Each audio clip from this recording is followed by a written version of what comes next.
Thousands of years ago, they were Apollo, Zeus, Ares. Now they are Superman, Batman, Wonder Woman, and the other heroes and villains of DC and Marvel Comics. Join us every week as we discuss the legendary stories, characters, concepts, and other parts of comics as we examine the modern pantheon of heroes. Let's get heroic. Welcome to Under Two Capes, the podcast for the comic book fan.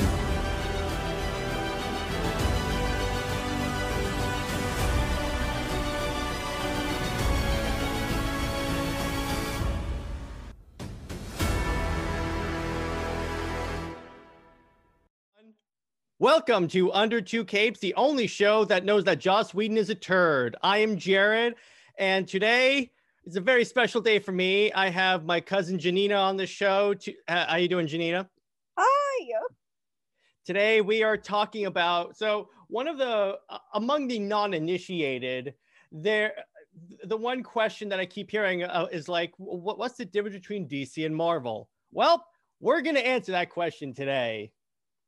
Now, just to be clear, Janina, you're not as initiated into comic culture, right? I'm not that initiated. You know, I grew up with brothers, so I have like a general knowledge, but like it's never something I've quite, dived into. All right. Well, your cousin does a podcast, so you're all good with that. Perfect. I have a backlog of content. All right. So we're going to start off with, let's start with the character themes. All right. So generally, Marvel and DC are kind of like, think of Marvel and DC as the difference between basically more grounded heroes and more of the ones that are like deities. What I mean by that is because DC is known of having heroes that are like ridiculously powerful, like Superman, Wonder Woman, The Flash, where Marvel's more like anyone can really be a superhero. That's why you have a lot of their guys are more tech-based, like Iron Man, or like science-based, like Captain America or the Hulk. Yeah. Which either one is fine. It just comes down to personal preference. Generally, as a fan of Greek myth, I just happen to enjoy DC more. That's just the way I go. So once again, Marvel is more like science focused because it's like the X-Men get their powers because they're of genetic mutations. Oh, okay. That's the one time. What about Spider-Man? He gets it because he's I guess stung is the word here by a spider that's had science experiments done on it. Yeah, exactly. Okay. So apparently in Marvel, if you're bitten by a spider, the spider transfers its powers to you like a vampire, except in reverse. Like coronavirus. Nice. That's a good one. Yeah. Whereas Superman, he gets his powers from the sun. Yeah. Just because yeah. And it has to be yellow radiation because on his homeworld of Krypton, they have a red sun. That's why no one has powers there. Oh, okay. If you expose him to red sun, he's just like you and me. Yellow sun, he basically becomes the closest approximation to God. Except he can't actually make stuff. That'd be cool, though. Wonder Woman is like generally accepted as the daughter of the Greek god Zeus. So obviously God powers. Mm-hmm. Where Captain America, he's basically a super soldier who, okay, so think of Captain America as the kid that dreamed of joining the military and going off to war, but he had like a crap ton of health issues that disqualified him from military service. So the military was like, this German doctor named Erskine was like, hey, we have this program. We're trying to create a super soldier to go punch Hitler in the face. Oh, I didn't even know that. So, but like, that seems, not to get political, a little propaganda-y. Well, yeah, because here's the thing. The Captain America comic itself was designed to get people in favor of joining World War II.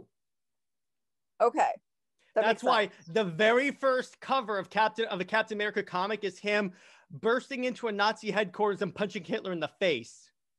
Good stuff, because we still talk about punching Nazis. Oh. Yeah, I guess so. So yeah. So, and plus you're dealing with someone whose uniform is the American flag. Yeah. Okay. It's, yeah. Makes sense. That's a good point. Yeah. Exactly. Tony Stark. Tony Stark is really the kind of, in a way, the closest approximation in Marvel to Batman, because he's a billionaire, except his personal tragedy is being blown up in Afghanistan, having shards of metal in his chest. That's why he has a little thing in his chest. It's an electromagnet, and then he was a gun manufacturer like Colt or any of the other ones, Lockheed Martin. And he realized that the stuff he was making was actually making the world a bad place. So he built an Iron Man suit to go throughout the world and blow it up, because he's basically Michael Bay. Okay, got it. But who stars as Iron Man again? Robert Downey Jr. Okay, that's what I thought. And he's pretty much, and so his portrayal of Iron Man is exactly the way Iron Man is. Okay. It's like they actually somehow went into the Marvel universe and just took Tony Stark out and said, you're playing yourself in the movies. That's basically what it is. Sweet. Well, that's the way to do it then. Yeah. We've had some pretty dope casting for superheroes. Like Chris Evans was fantastic as Captain America.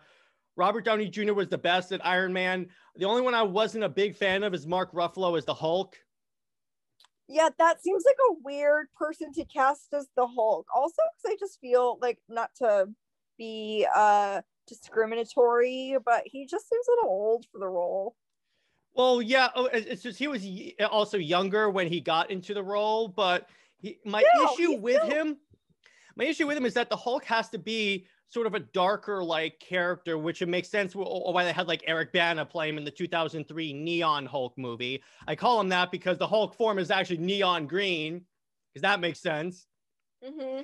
Because but Mark Ruffalo was in freaking 13 going on 30. I just can't once you're in I can't see him being a rage monster. Yeah, exactly. Because what the Hulk form actually is the personification. It's like Bruce Banner's anger because he was abused by his father as a kid.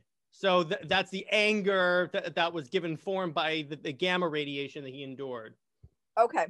And then later on throughout his publication history, he'll turn into different shades of Hulk based on his mood. So he's a rainbow of rage.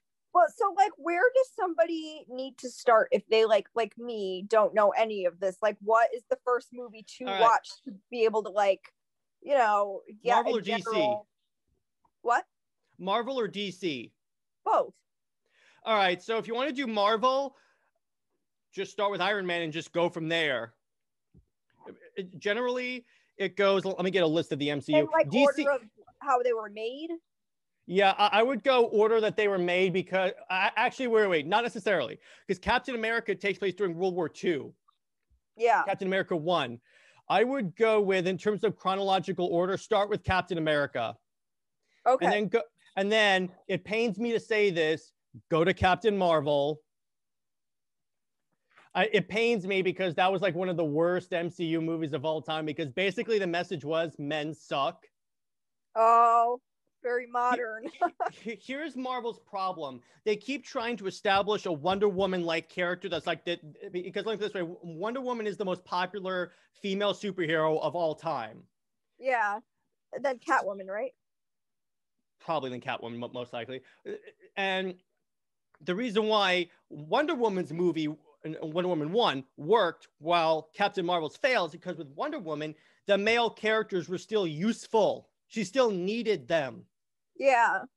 Where with Captain Marvel, it's look, she can do everything. Yeah, well, that's just it's with the times, because that's what they do nowadays. It's Mm-hmm. But what's hilarious that in the comics, they keep trying to make her the pinnacle of Marvel, but they keep making her commit actions that amount to genocide. She has done some pretty dark things that you do not want any.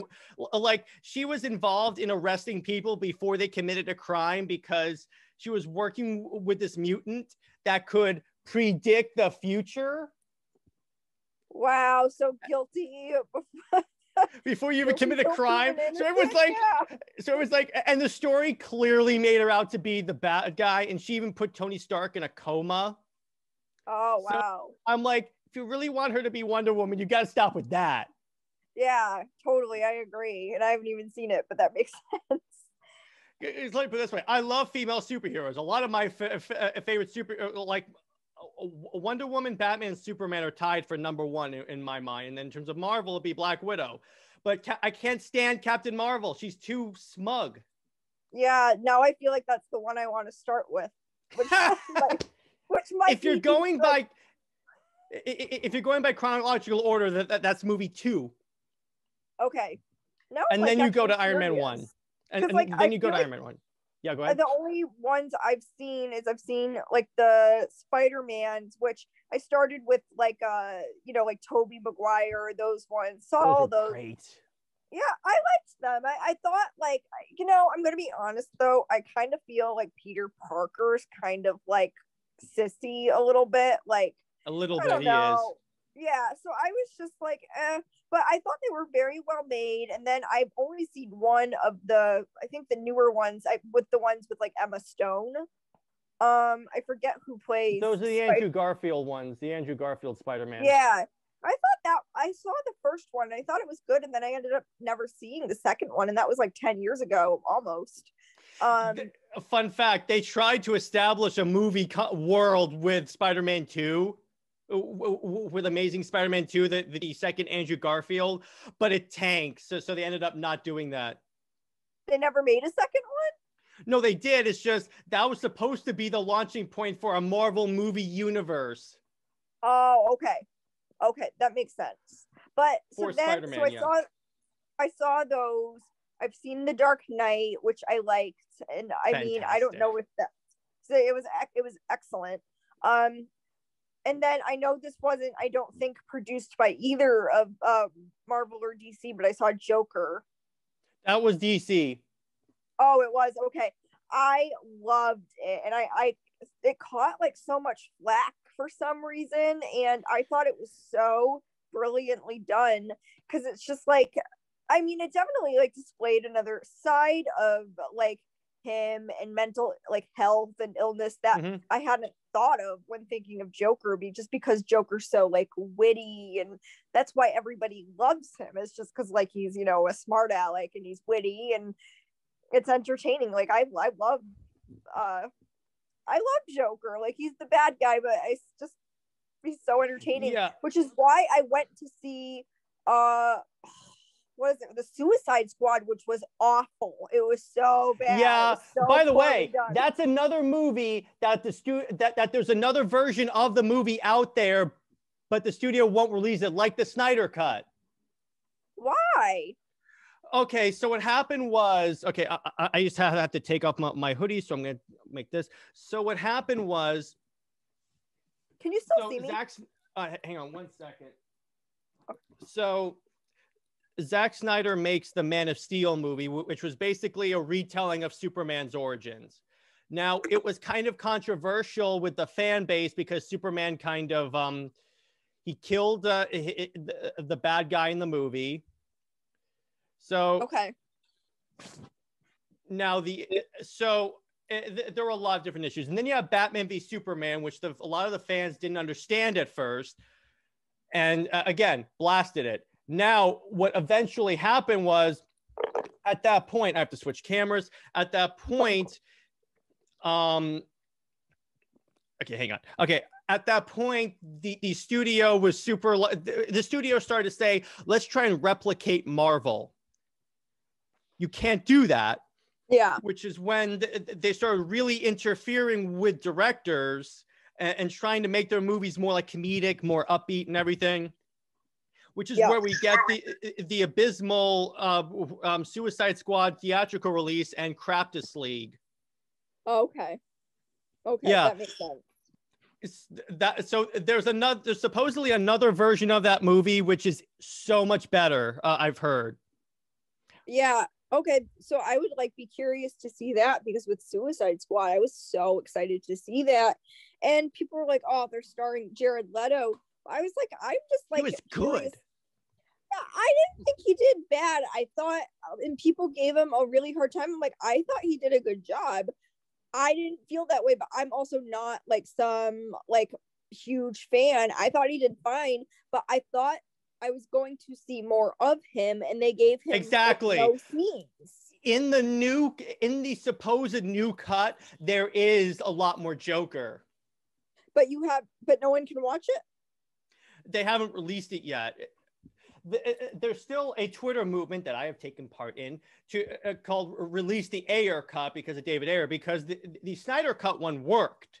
And trust me, the Snyder Cut is way leagues better than the pile of human feces that they released in 2017. Yeah, I was just like, oh my goodness, like, I don't know, it's disappointing because they get fans so hyped up. It's the only reason I went to watch it was because I like the Joker, and then Harley Quinn was in it, and she it was, I think, Margot Robbie played her. She did excellent. It was a little much for me. She was good, yeah, I think she's, first of all, beautiful, and I think she's a great actress. She's great in this role. Fantastic. Yeah, it was perfect for her. I do think, though, like, I'm like, some of it, because they didn't show much of them, it was just like all intense moments, but so brief that I was just like, well, we don't have much of a backstory in this, and there's nothing that built up to that. So it just, I was like, I just felt like that whole movie was poorly done. And like he might have done an okay job, but people trashed it, but they never really even gave him a fair shot because they cut half the scenes. They didn't, because so the Snyder Cut ends with a scene that was like recently shot because Snyder wanted to give the fans an interaction between Jared Leto's Joker and Ben Affleck's Batman, because you always really want to see that. He is one of the parts that the fans are like, give us more of this, because you have to actually, because I agree with you. The trailers for Suicide Squad made it seem like he might even be the main bad guy. Yeah. However, we see the trailer and I'm like, I go see the movie and I'm like, that's it? Yeah, okay, well, I forget because it was like 3 or 4 years ago that was released, but it was some like chick that was the bad guy, right? And she was like Enchantress. Enchantress, yeah. I remember that. Yeah, that's her character's name. Dr. June Moon. Yeah. And apparently she had weird minions that had eyes all over their bodies or something like that. I still have no idea what the bad guys even. And here's the funny part: they had a threat that was like global in scale, and I'm like, where the hell is Batman and Wonder Woman at this point? Yeah, I just felt like they hyped it up so much. I was so excited, and then I was like, are you kidding me? Trust me, I was not. They did the same thing with Justice League. And then it was only like a month after the theatrical release came out that someone tweeted there is a actual like Snyder cut of it. Right. Okay. And then it lasted until like May of 2020 is when they said we're going to release it on HBO Max. Yeah, I like actually like really want to watch these now that we're talking about it. I'm like, I might actually, if I enjoyed if I enjoyed Dark Knight and I enjoyed Spider-Man, I might enjoy the others. Yeah, generally, if you like that, if you liked the Batman from Dark Knight, I think you will enjoy Ben Affleck as Batman. He's more of he starts off more of a darker Batman, and then throughout his time in the movies, he gets more hopeful, which is showing the effect Superman has. Yeah, he is fantastic as Batman. Oh, good. Yeah, I like him a lot. I actually just saw this story on Barstool. I guess he was on Tinder. Did you see that? Oh, yeah. And that girl's like, why'd you unmatch me? I was dying. He's like, it's really me. That's so funny. That'd be great. You're dating Batman. Yeah, exactly. That's funny. But yeah, so what's kind of funny is Batman's like the only one there without superpowers, and they make in the comics they make that comment all the time. It's like there's this one point where he's having an interaction with Green Lantern, and Green Lantern's a space cop that has a power ring that does everything his mind can say. So he's like, okay, so wait, can you fly? Batman's like, no. Super strength?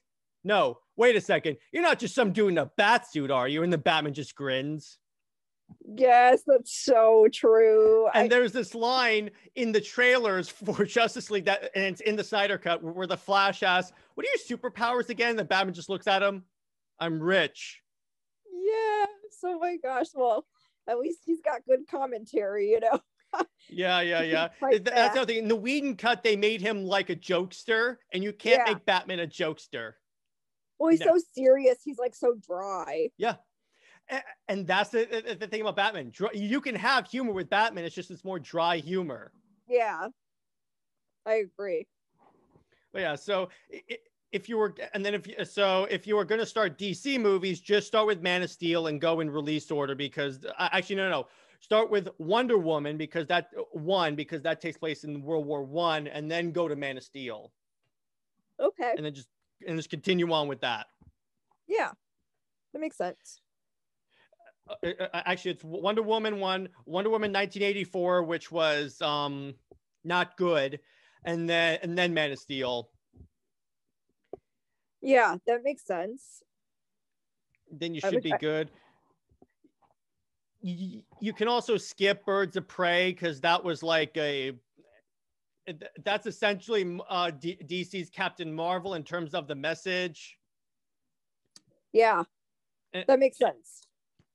So one of the earlier episodes we did on the show was like a review of like the DC movies. I said, I'm not even going to talk about Birds of Prey. It's that bad. I'm just going to skip it. Yeah, that's good. It ruins the case for somebody to watch it, because generally I've enjoyed, I try to enjoy every movie I go to because it's art and there's an audience out there for someone. But when I got out of Birds of Prey, I was like, the hell did I just watch?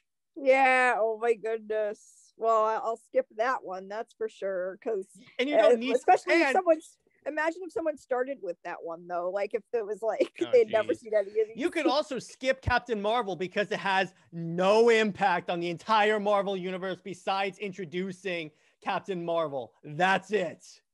Okay. It was kind of funny. They marketed it as required viewing. That's the only reason why it made $1 billion. Oh, okay. Wow. I would be curious. Which one, do you know which one was the highest earning or the one that made the most? Probably Avengers Endgame, which was the last one that ended that whole like run of like 22 movies. Because that one made more than Avatar. Okay. Multiple times. But, and I mean, yeah, so...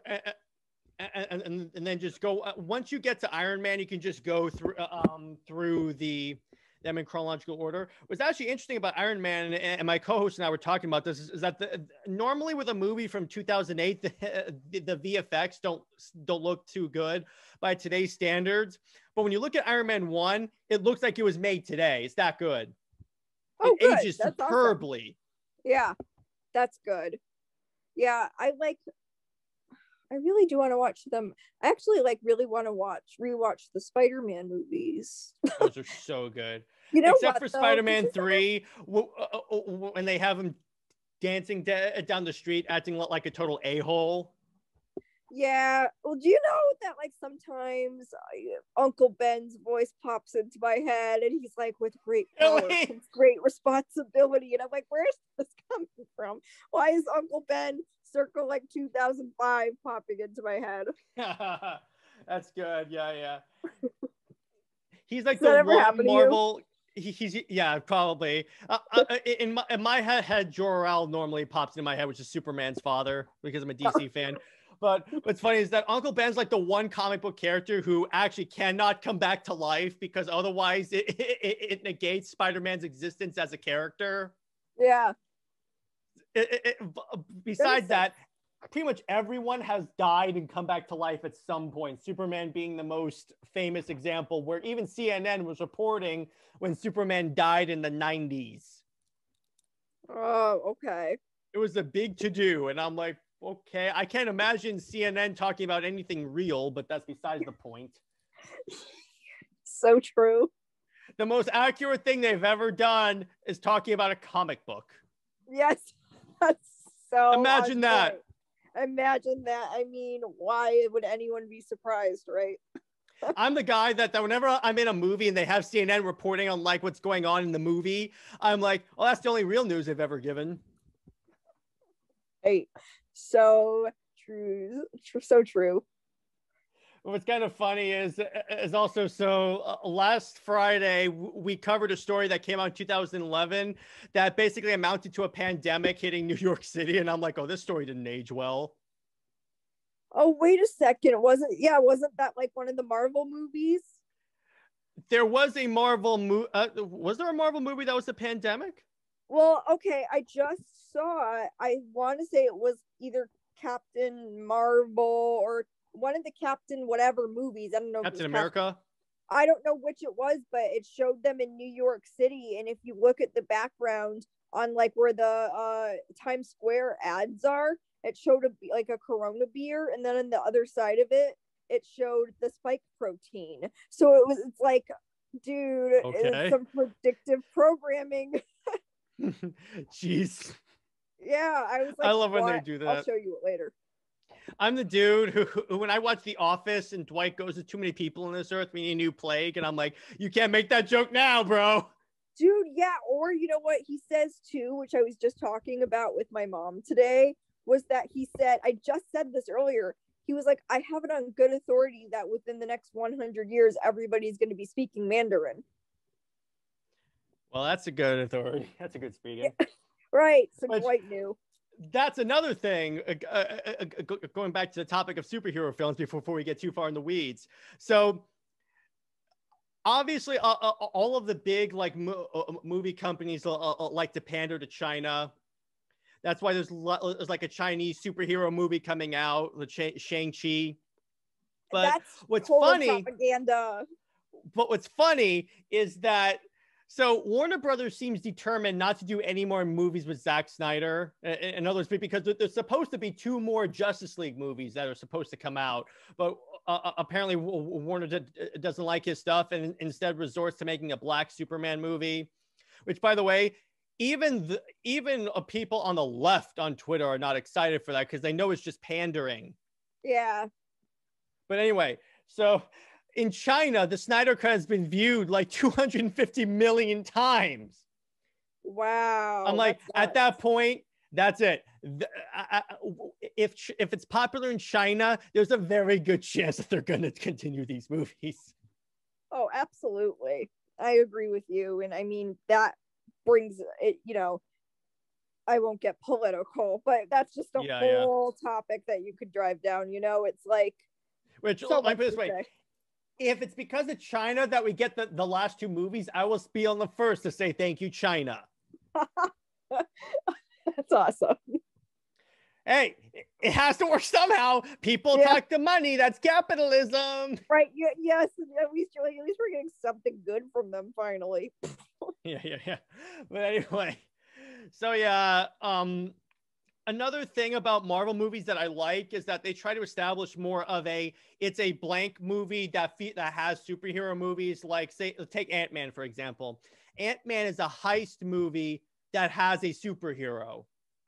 Captain America 2 is a political thriller that has a superhero. You know what I'm saying?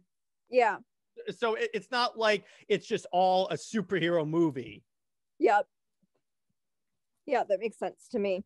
It's yeah, I feel like, I don't know, I feel this is kind of a slightly off topic, but I feel like for me, like this is actually very off topic. For me, I kind of watch it for all the other parts other than like the superhero part. Like, I like the love stories that go with it. Oh, there's plenty of that in here. Yeah, I like all of those parts of the movies, and I think that's why I liked I almost said Peter Parker so much. I just liked the story with MJ, and she's like the little waitress in New York City. It's always in New York City. She's supposed to be a supermodel, by the way. Why is it? Oh, yeah, exactly. That's how it always happens. Or like an actress, right?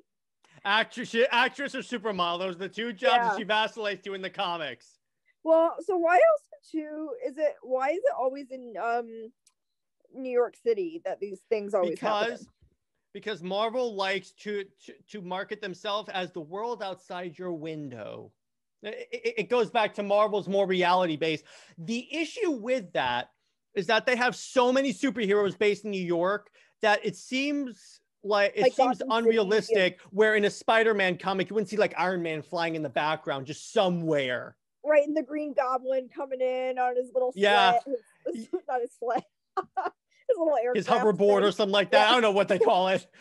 Right. But anyway, but yeah, where in like in DC, there's only really one main superhero per place. Like Metropolis right now as it stands only has Superman. So it really makes sense that it would be like Superman flying in the background, or in Gotham, Batman just swinging on a rooftop. Yeah, totally. That's the problem with having your heroes only in one city. Right, I know. I would just like love to see them all like clash and collide and like join up. I guess that would be sick. They did that. It's called Avengers Endgame. The last battle is like every single superhero they've ever done on one side against the bad guy. Okay, but what bad guys are in it? I tend to like really watch things for the bad guys.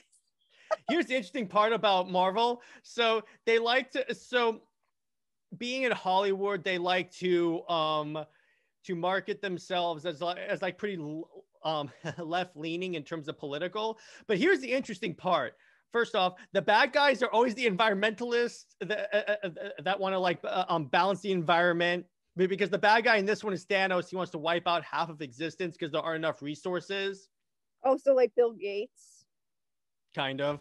But anyway, so the bad guy played by Josh Brolin. He's super good. So he has his army, and then it's basically every single Marvel superhero on the other side, and they just clash Lord of the Rings style. Wow. Okay, wait. So, but Joker's not in it? Joker is DC. Oh, this is too much for me. Okay, so who are the bad guys in Avengers? How come they can't Thanos. How come they can't join up and make a movie together? Because here's why. Now, they used to do this a lot in the 90s. They used to have like comic events where they do DC and Marvel. But since they're owned by by corporations that don't like to work together, not going to happen. Just trust me, there is nothing the fans want more than a DC versus Marvel movie. Yeah, I'm not even a fan, and I'm like, we need to do this. And now you're telling me I've been saying for years, corporate greed stands in our way. Yeah, I've been saying for years that we need a Mortal Kombat style game, except it's Marvel and DC. That would be amazing. Yes. I could beat the crap of Iron Man as Superman. Yeah, that would be sick. I would like that. I would pay money. Because fans would love. I guarantee you that movie will break $1 billion if they did Marvel versus DC. Yeah, that would be sick. It's not like there's not a market on that. That's the thing. Yeah, I know, and they would just like won't do it because nobody wants to like they want all the money. It's corporate greed getting in our way again. But yeah, that would be sick. But that would be so good. I do want to watch the Avengers now. Avengers is good. 2 is the worst one because that's when Joss Whedon was like unleashed with all of his innuendo humor. Yeah. Like, you know what? Like at one point, Iron Man goes, "Hope you two aren't playing hide the zucchini." What? And I'm like, oh God. This is the guy who in Justice League, his version of Justice League, did a joke where Superman's mom is talking to Lois Lane, and then she said, "Clark used to tell me you were the thirstiest girl he ever did meet." And I'm like, oh God. That's so cringy. I'm walking out of that movie and I'm like, what the hell? That's funny. It's not even funny. These jokes aren't even funny. It's cringy. I think I've actually seen Superman. I think I saw it on a date. The first, like, yeah, it wasn't like Man of Steel. Yeah, Man of Steel. I saw Man of Steel. Yeah, it's all great. I've seen Man of Steel. I've just like remembered that. This might be like you might be like absolutely not. But didn't Clint Eastwood have something to do with it? Do with what? Man of Steel. I don't think so.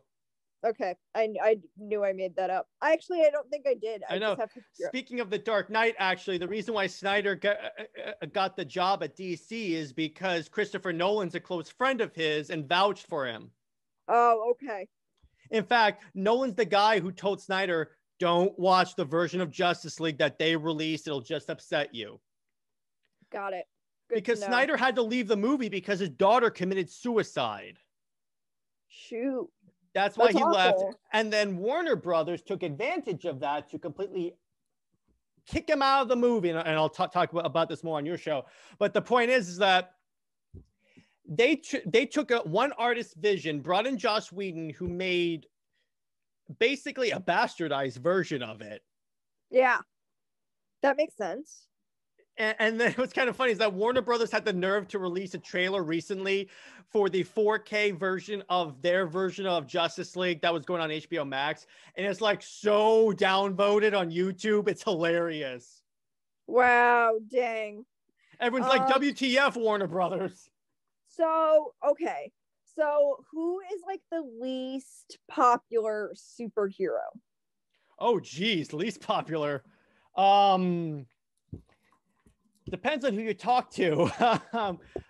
Personally, with me, the one I can't stand is Captain Marvel, even in the comics, because she's just like that in the movies. Yeah. But in terms of the movies, yeah, Captain Marvel. But in terms of DC, that's actually a really good question.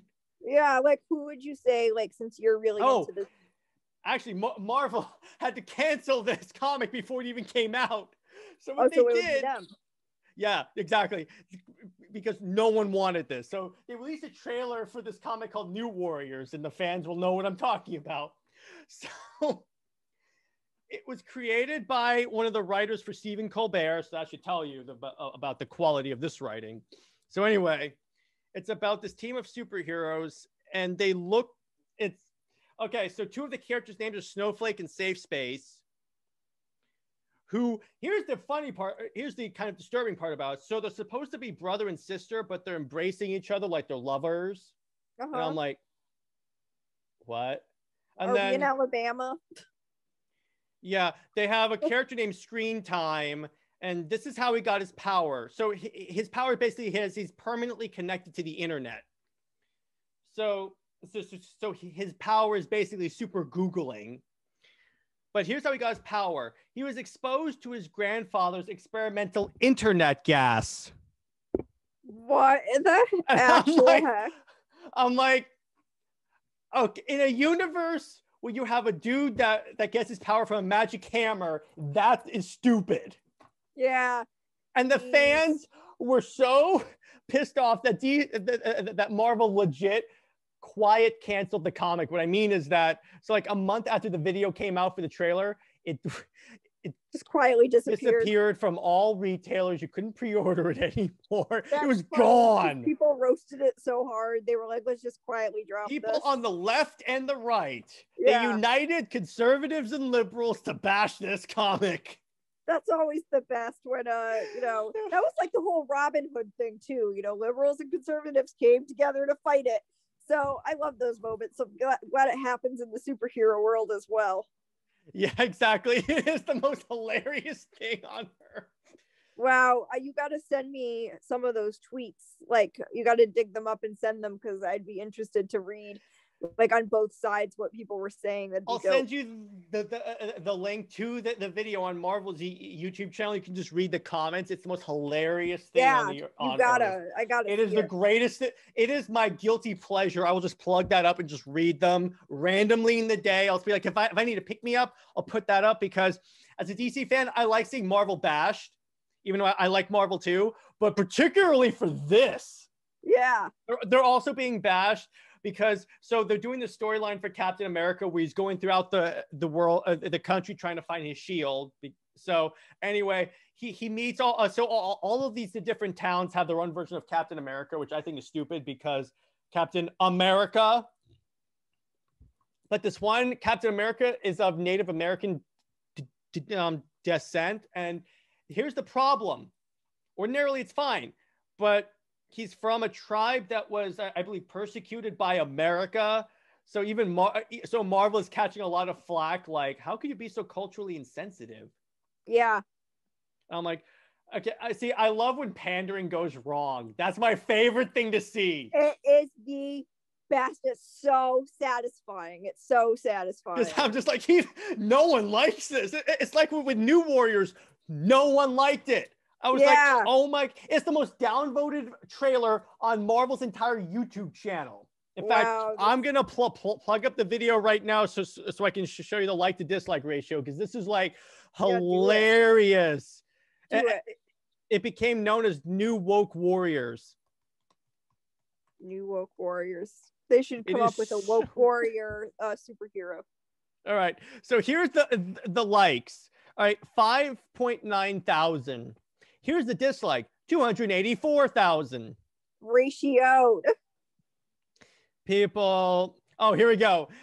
Here's a comment. I was expecting the next thing out of his mouth to be, they don't actually fight the villains. They just start hashtags on Twitter to get them canceled. Yes. Oh my gosh.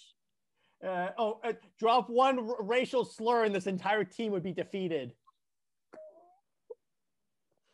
Oh, someone put, just remember that Marvel was nice enough to leave the comment section on. Wow, that's funny. Internet gas sounds like something a boomer would say to make you think the internet is designed to control your brain. Oh my gosh, so accurate. They're not far off, though. I might be a boomer.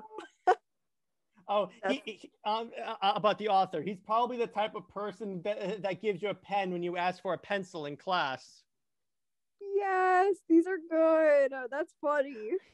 So another one of the New Woke Warriors is a heavy-set character named Trailblazer, and someone goes, Trailblazer probably has a sidekick called Body Positivity and a villain called Heart Attack. I love that. That's dope. Yeah, and see, I get it because superhero for each of those. There are ways to do diversity right. Like yeah. In my mind, DC has done it the best because they have this one green. So for some reason in DC, the Earth. So basically, the concept of the Green Lantern is that they're like cops that patrol a specific sector. That's their jurisdiction. So for some reason, Earth's area got like 5 Green Lanterns. It was established. Actually, they have a reason for this. Is because Earth is the center of the DC universe, and if that falls, everything else is destroyed. So they need as much protection as possible. So, okay, that's believable. So they have this one Green Lantern named Jessica Cruz. Now, the whole concept of a Green Lantern is that they have to be able to overcome fear. That's their whole thing. Her origin is that she was camping with her friends and saw like mobsters burying a body. So it's a classic, she's seen too much. She watches her 2 friends get killed. She escapes and then becomes agoraphobic. So throughout her stories, she's constantly trying to like overcome fear in order to be a good Green Lantern. So I'm like, that is awesome. Yeah.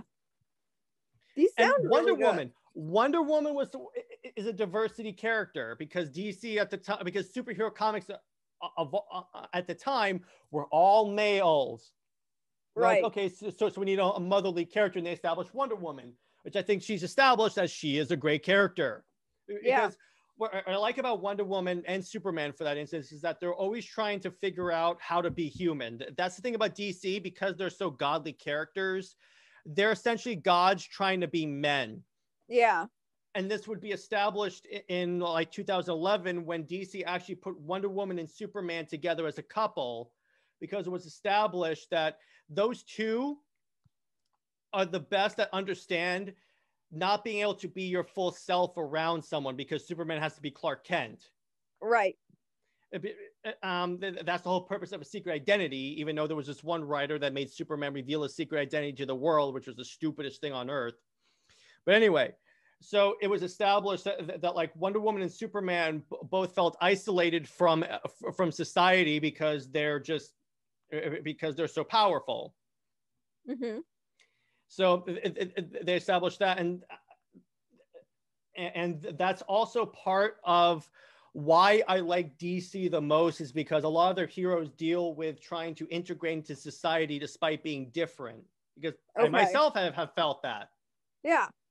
That's why I'm sure for reasons between you and me that I'm not really comfortable putting on the air.